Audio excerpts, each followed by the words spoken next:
Hey guys, so today I'm going to talk to you about the books I read in June and July. The first and most favorite book that I read the last 2 months was The Unspoken by A.E. Waller, and she's a new writer. I love reading new writers, that self-publish. I'm not sure if this is self-published or not. I'm not really sure.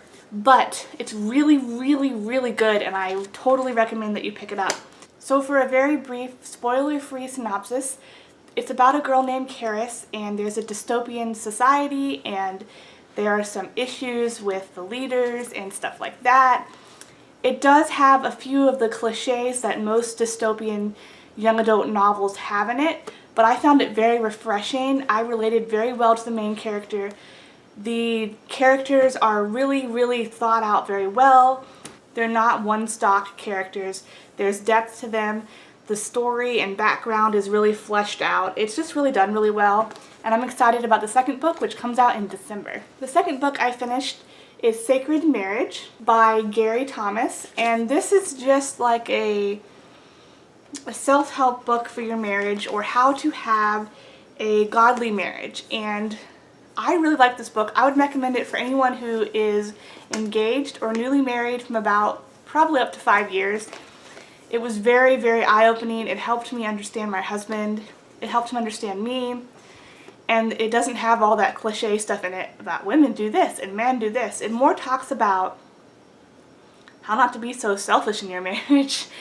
I found that every time I would pick it up to read it, and I'd only read a few pages to a chapter at a time, there would be something that God would reveal to me that I needed to work on in my marriage. And it definitely, I can say, helped my marriage and helped me see how I'm supposed to be helping my husband and thinking about him instead of just thinking about myself.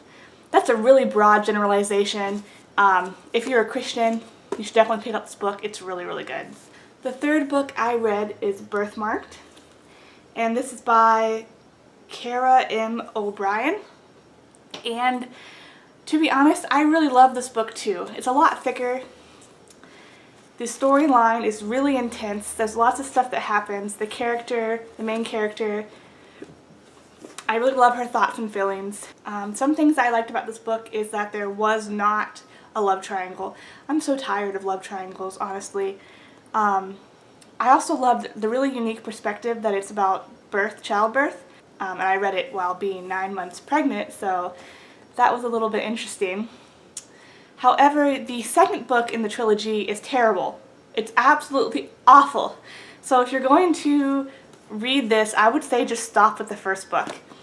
I've heard that the third book is also really terrible. It's just that I'm not really sure why, but the author kind of changed the entire personality and entire set of moral values that her main character has in this book and the second book, and that was just really confusing to me. And she did, in the second book, there's like a love square where there's like 3 people that like her, and that's just, it was retarded. And I guess she wrote it really fast, or maybe she didn't and that's what she wanted to happen, but I didn't enjoy the second book.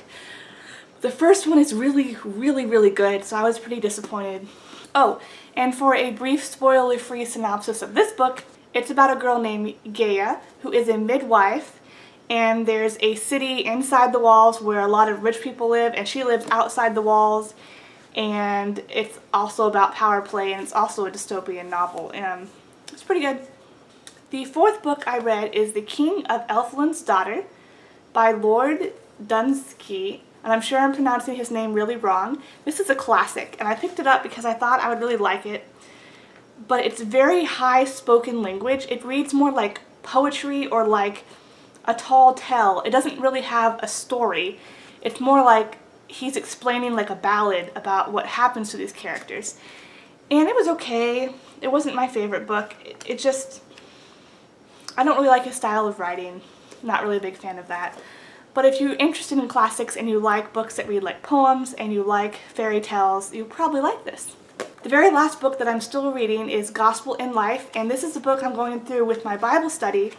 And it's really refreshing. It opens your eyes about applying the gospel to everyday modern life, and there's been some things in there that have really impacted me, especially in the first chapter. This is from this book, but the book is quoting Martin Luther, and it says, "I do good works, how and whenever occasion arise.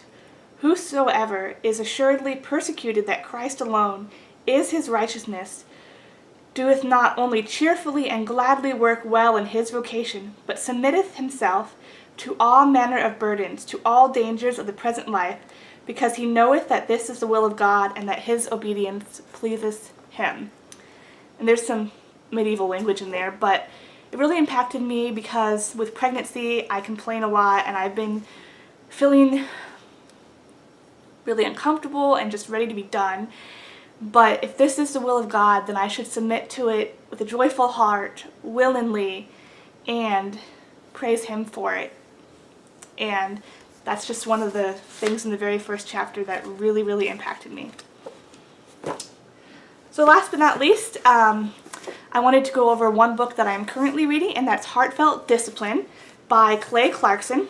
And a friend of mine recommended this book for me. It's about child rearing or raising children. Since I'm about to have one, it just seems appropriate. This may be kind of controversial, but I don't want to spank my children. I don't want to use corporal punishment. And this book is a biblical perspective on raising children and disciplining children without using corporal punishment. So I was really interested in reading this. So check it out. I haven't finished it yet, so I won't give a review, but maybe I'll put it in a book haul next time. So thanks for watching, and I hope you guys have a great day. Bye.